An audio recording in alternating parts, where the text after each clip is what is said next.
Hey, I'm Mike. How you been? We are on the heels of yet another expansion, and to continue the tradition, I'm making this video to talk about BFA, Shadowlands, and this channel, letting you know what my plans are moving forward. This isn't a video that you actively need to watch, so feel free to minimize and just listen. So I went back to my BFA preview video from 2 years ago to see what I was looking forward to, worried about, and to see what my general attitude towards BFA was. I've linked that video in the description, but to quickly summarize, I was cautiously optimistic, though not completely sold on some of the features. I came into this expansion burnt out on the game in general. Launch day put my interest in the game on life support for a couple months, but even then I wasn't enjoying it as much as I could have been. I ended up taking a break for the majority of BFA, only playing for a total of about 8 months, that time being split at the beginning and near the end of it. Because of that, it's hard for me to really give as detailed of a review as I have in the past, but also it's hard to separate my feelings of burnout from legitimate criticism, but I'll do my best, just for you. Let's quickly start with the zones of BFA. I main Horde because my friends have no taste, so I was burdened with the awful continent of Zandalar. Zuldazar is a pain in the ass to get around and only upset me more when I played my Alliance alt. Full Dune is super dull and forgettable. Nazmir looked kind of cool and I actually didn't mind this zone for the most part. But overall though, I really did not enjoy the questing experience on this continent, just most quest lines felt tedious. But Kaltiris, now that is a continent worth exploring.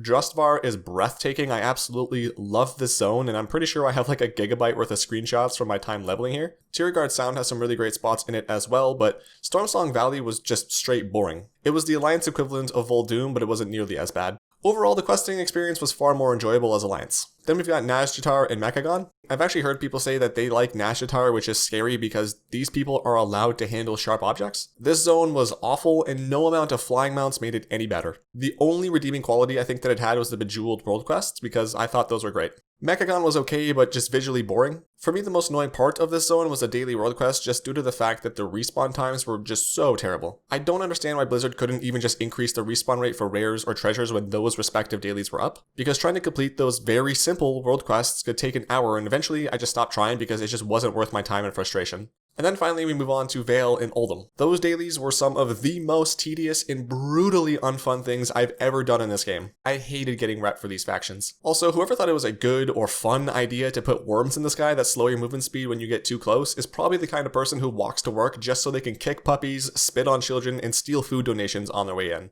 Moving on to the biggest features in BFA, the Heart of Azeroth and Azerite pieces. In my preview video, I said that I was happy to see an upgraded artifact system in BFA, which kind of made me laugh because I ended up getting pretty fed up with artifacts by the end of this expansion. My biggest gripe with them was when upgrade pieces didn't have the correct traits on them. I always thought it would have been a better idea to apply Azerite traits directly to the slot, not the gear itself. Obviously, there would need to be some sort of system in place where you don't just pick a trait once in 2018 and then never change it again. But I think that would have made Azerite just a bit more tolerable, at least for me. Another thing I didn't really like about Azerite gear was the innermost ring. Some of those were kind of cool, like damage absorption, but overall they were kind of lame or just straight up useless. I would have liked to see a little bit more variety here and have these been a little bit more useful. The ability to infuse your neck with powers was added while I was off. When I played a bit in the spring, I didn't really mind this all that much. It felt similar to the Netherlight Crucible from Legion, but seemed like it was a better system overall. I like how ranking up these powers you had to participate in different aspects of the game, though I heard getting rank 4 was pretty annoying, but I never really tried too hard to get those. Overall, the Heart of Azeroth felt like a downgrade from Legion artifacts. I never felt the same sense of reward powering it up. Not to say that I was over the moon in Legion, but it always felt kind of nice getting an ability or the first few levels of Concordance. With the Heart, you do still unlock abilities in your Azerite gear as you level up or in the essences you're able to apply, but for some reason it just didn't have the same effect on me. On top of that, Legion provided you with an extra bit of artifact related content by letting you unlock different skins for it, so I can't really put my finger on it, but the Heart of Azeroth just feels like it was missing something to make it at least as good as Legion's artifact system. Warfront and Island Expeditions bothered me a lot more than they probably should have. Warfronts especially seemed to be a big focus whenever Blizzard talked about BFA, and they ended up just completely abandoning them almost immediately. In the beta I talked about how boring Warfronts felt and that I hoped they would add PvP, and neither of those things were addressed. For 2 years, Warfronts remained boring, lazy, and not rewarding content, and adding the heroic difficulty did nothing to address these issues. I really don't know why Blizzard thought anyone would enjoy playing Warfronts as they currently are, but even less so if they never had the intention of introducing PvP. I just don't really know what their goal was with these. This is probably one of the worst major features they've ever released in an expansion, and I guarantee you that the person who suggested adding the worms in Oldham and Vale was the same person who suggested Warfronts after they got done robbing an old lady and pushing her down an escalator. And then Island Expeditions suffered pretty much the same fate as Warfronts did. I really didn't like these in beta or at launch because of how long and boring and unrewarding they felt. When I came back in the spring, I actually enjoyed Islands a little bit more because you could just round up the entire map, burn everything down, and be done in 5 minutes. That's what Islands should have been from the start. The fact that they added mounts to islands after they were released felt very scummy to me, and I know that Asmon has talked about this in multiple other instances of Blizzard doing this in this expansion alone. It's just really disappointing to see Blizzard do that, and it's disappointing that islands turned out the way that they did. They were smart to add a PvP mode to these, but failed to do any sort of balancing so that actual PvP was a viable strategy, because doing PvP in islands was often a giant waste of time. So in my opinion, everything about islands and Warfronts was a letdown and clearly not thoroughly planned and thought out. Speaking of PvP, I called the introduction of War Mode one of my favorite changes in the game, and I said that it was a great way to promote and encourage world PvP. I still love this change, and it proved to be such a simple quality of life improvement. Oftentimes, I would just leave War Mode on because of the bonuses you got, but every once in a while, I'd get ganked by someone better than me or by a group of people, and all I had to do was find a resting place, disable War Mode, and I'm good to go. I absolutely loved it, and it was also just really enjoyable watching general chat whine about getting killed in War Mode as if, like, someone's supposed to pity them. The bit about promoting and encouraging world PvP was definitely true at the start of the expansion, but really died out within a couple of months. Any time of day, I could just join a raid and go to a random place and take part in a war. And I missed that because that was some of the most fun I've ever had PvPing. But eventually people got bored because there weren't really any rewards for participating in world PvP. And any quests you had couldn't be done in a raid, so you were confined to parties of 5, maybe being in the same shard as another group or 2 of people trying to do their weekly. And I was just really disappointed to see what became of world PvP. I would have liked to have seen more incentives for taking part, like actual rewards. Personally, I would have loved for them to bring back the 24/7 tower defense to a zone or 2 and then make it worthwhile for anyone to participate, with things like XP and rep bonuses, actually helpful gear rewards, a major buff to world quest rewards and collection profession resources, an hour-long player buff if they actively participate in the battle and reach a certain criteria that persists through death and works in battlegrounds and raids. And that's just a few cool things that you could do. I feel like world PvP has a lot of potential, and I want to see absolute carnage when I turn it on, even if it's confined to specific areas of the map. On top of that, I'm of the opinion that the weekly kill X amount of players in this zone quest should be doable in a raid. If anything, you can just make the criteria a larger quantity of players that need to be killed, and then you can increase the amount of honor you get from the quest, add some conquest points in there so you can attract the arena players to actually participate. Because if there's one thing I'm most passionate about, it's world PvP, which is weird because I'm not a big PvPer, nor am I very good at it, but I love the Battlefield FPS series, and those matches always felt like chaotic war zones, and it's just so much fun. I want that in my PvP in an MMO, but I might just be the only one who feels that way. But if any of that is going to take place, you absolutely cannot have zones like Nashatar when a large group of people are PvPing. I really don't know how that zone was so bad for supporting large player battles, or why that issue was never addressed despite multiple complaints about it. You just can't have that, so hopefully there are no zones like that in Shadowlands. So next I'm going to move on to dungeons and raids. I'm not going to spend a lot of time on raids because I honestly don't know if I hated them this much because of burnout or because they were legitimately bad. Aesthetically, there were a few cool areas in each raid, but as a whole, the look and feel of the raids and the mechanics of every single boss I did was subjectively bad. It felt like every single boss fight was tedious regardless of whether it was pull 100 during Mythic Old Year progression or my first time ever in Nyalotha getting carried by my guild who one-shot everything on heroic for me. I did not like the raids, but again, I really can't distinguish what is genuine dislike and what is burnout. On the flip side of that though, I felt dungeons were great this expansion. With the burnout, I came into the expansion really down on dungeons and just didn't like them at all, but when I came back in the spring, I actually really enjoyed doing them. Most bosses were cool and fun to do, and almost every dungeon looked pretty sweet. Waycrest is by far my favorite dungeon of the expansion and the game as a whole. I'm not the biggest fan of it once you get to the basement, but that haunted house aesthetic was awesome and really pulled on my love for the fall season and Halloween. They released Operation Mechagon while I was off, but I did play through it multiple times in the spring. Overall, I'd say this was my least favorite dungeon, mostly just because Workshop wasn't really fun. I think Blizzard did a good job with both dungeons and the affixes this expansion. I only did Mythic Plus when there was that obelisk you could use to skip parts of the dungeon, which was awesome, and I'm really going to miss that in Shadowlands. And now I'm just going to finish up with a few miscellaneous things. I didn't really bother learning too much about the corruption system, but from the little bit I understood and dealt with, this absolutely sucked. Obviously, this was pitched by the same person who suggested the worms, most likely right after they finished driving a bus full of orphans off of a cliff. The corruption abilities were cool at times, but the debuffs you got from higher corruption just really bugged me. It felt like the slowing tendrils and I came out at the exact same time every single time while I was like in the middle of combat. It was just such a tedious thing to have to deal with.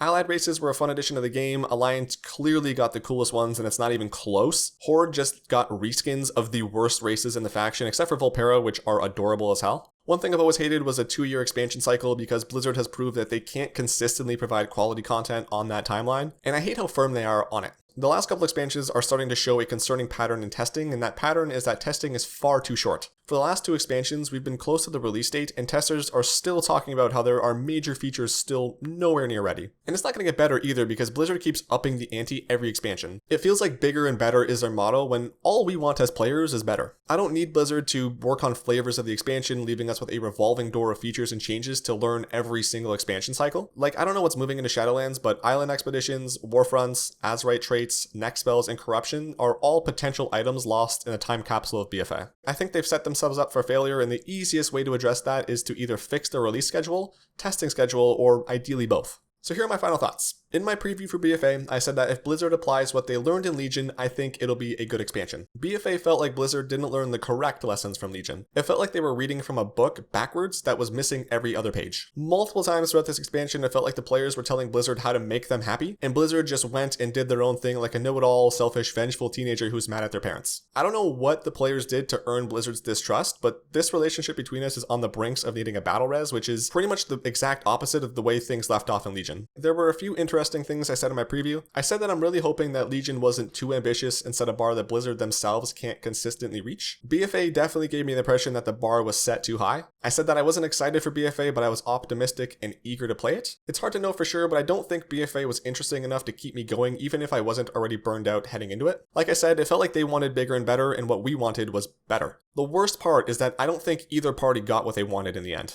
I think the question I asked that stood out the most to me was this. Was Legion a one-off? Did Legion play out the way it did because of Warlords, or was Legion proof of what we can look forward to from now on? I said that I hope in 2 years I can say yes, Legion was a looking glass into the future. I don't think at the time that I thought yes and no was going to be a possible answer to this question, because 2 years later I think that yes, we can expect Blizzard to continue to try and build off of what has worked, and yes, we can expect Blizzard to keep pushing for content-rich expansions, even if large chunks of that content are eventually abandoned. But no, I don't think Blizzard has proved that they can live up to the expectations they or we have set for them, at least not right now. So now I'll switch expansions and talk a little bit about Shadowlands. Truthfully, I don't really know anything about it. For the last few expansions, I played the beta numerous times, kept up with all the news, and went into the expansion already having spent hundreds of hours on it. This time around, I chose not to do that because 1, I wasn't really interested in any of it, but 2, I wanted to experience the game differently. I follow Wowhead and MMO Champion on Twitter, so I've seen some stuff here and there, but outside of that, I don't really have a clue, so unlike my last couple of previews, I don't have much to say for the upcoming expansion. I touched on this in the BFA section, but with testing starting so late, I'm worried about the final product. I know legendaries are returning to the game. I don't know anything about how they're obtained, but my hope is that getting a legendary feels rewarding and makes you happy, instead of feeling dead inside because you spent so long waiting for RNG to finally be in your favor. I worry about it being similar to Legion where there's a handful of mandatory legendaries, and without them you'll be getting smoked by other players who do have the right legendaries. If getting the best ones isn't fully based on RNG, then I don't think that'll be the biggest deal. Personally though, I won't be progression rating, I won't be pushing high keys, and I'm not going to be getting a high arena rating anytime soon, so in the grand scheme of things, legendaries won't really affect me or my gameplay. In the Warlord stat squish, they said that that was just a temporary fix. I was pretty curious what the permanent fix would be, and it looks like the level squish is that at least semi-permanent fix. I never thought they'd do it, but they did. I don't really care what numbers I see or what level I am, but it will feel weird trying to explain to new players the difference between Vanilla 60 and Shadowlands 60. Speaking of new players though, I know for a fact that the amount of levels in the game was a daunting barrier for entry for a lot of people. Even as someone who's played this game for so long, knowing I have to level up over 100 times can be discouraging despite the fact that I know that it's not that long of a process. Overall, I think this is a good change and I'm excited to see if it encourages new players to actually pick up the game. Then speaking of leveling, I really like that they changed that up as well and you can pick an expansion to level in. I was never a fan of how the majority of content in the game was just missed because it didn't make sense to go to most of those zones. And I don't know, maybe that is still the case, but I feel like there'll be more zones being explored and enjoyed with the change that they've made. The art that I've seen in Shadowlands looks pretty sweet. I hope all the zones look cool and are fun to level in. I think Dungeons and Raids specifically could really excel both in art and mechanics this expansion, so I'm actually really looking forward to experiencing those for the first time. With that said though, I'm not really feeling the excitement to play on launch day and I'm unsure if I'll even log on. And that kind of makes me sad because launch day is always some of the most fun I have during an expansion because of the craziness of it all. Experiencing everything with everyone else, seeing the zones as full as they'll ever be, or being able to get surprised by someone's level or an upgrade they got that replaced a best in slot piece from BFA. I think a part of it is just the fear of missing out though. Like I know there'll be another expansion launch in 2 years and 2 years after that, but eventually they'll stop, right? But hopefully I get to experience a few more launches before that happens. In conclusion, I don't really know what to expect from Shadowlands, both because I haven't actively been following news on it, but also because it's the expansion after BFA. In my BFA preview video, I talked about how a new expansion always has a lot of questions surrounding it, but one always stands out. Heading into Shadowlands with the intention to play the game casually, the questions I'm most curious about are much different than they were 2 years ago. I think the one question I have that sticks out the most, though, isn't so much to do with Shadowlands, but rather the company behind it. Right now, what I'm most curious about is what will the player and developer relationship feel like in 2 years? Blizzard has made some poor choices over the last 2 years, both related and unrelated to WoW. Will they just continue to treat the player base as a metric for time spent playing? Or will they actively work with the community to make a game that is worth spending time playing? With that, let's move on to the final thing I want to talk about, which is this channel. If you skipped ahead to this, hello, I was just saying how right now I don't feel like playing WoW still, but I can feel that desire growing. I'll definitely be playing Shadowlands, but I just don't know when yet. When I do start playing, I'm not going to be making TLDR guides for dungeon and raid bosses anymore. Like I said in my taking a break video, there are numerous guide makers out there that make far better guides than I ever did, so I think you're all in good hands. But I did spend a large portion of my break thinking about what I was going to do with this channel, and all that thinking culminated in a list of about 40 different ideas. The majority of these ideas are guide related, many of them revolving around achievements instead of actual boss fights, so I'll still be around helping you do stuff. I would say that the guides make up about 60% of the ideas that I have. Another 20% of the ideas are informative videos similar to when I explained all the WoW settings. That's the kind of stuff that I typically enjoy the most because I get to learn something that I'm legitimately curious about and then prove I know it by teaching it to you. The final 20% is what I'm most nervous about because they're just straight entertainment videos with little to no educational value behind them. Over the last few years, I felt a giant lack of creativity in my life, and that was coupled with this lifelong desire to entertain people. If this pandy has been good for one thing, it's been getting me writing and creatively thinking again. So I want to take those ideas and do some stuff I'm going to find fun or funny and share it with you. I know I can teach, but now I want to see if I can not only say have a nice day at the end of my videos, but actually help you have one, even if it's just for a few minutes. But that is where I'll end this video. I appreciate you watching. If you're going to be playing Shadowlands, I hope you enjoy it. And don't forget, even if the servers are unstable and everything's buggy, the first few days of an expansion are some of the most fun experiences you're going to have. Enjoy it, take screenshots, drink lots of MLG juice, give one final giant FU to those stupid ass worms, and make sure to wear a mask if you happen to go outside. I promise not to start asking at the end of all my videos, but if you like this one, consider subscribing for more in the future. I also have a Twitter where I bully farm animals based on their physical appearances. And on top of that, I have a Twitch channel where you can catch me live sometimes. Thanks for watching, I love you, have a nice day, and I'll see you all real soon.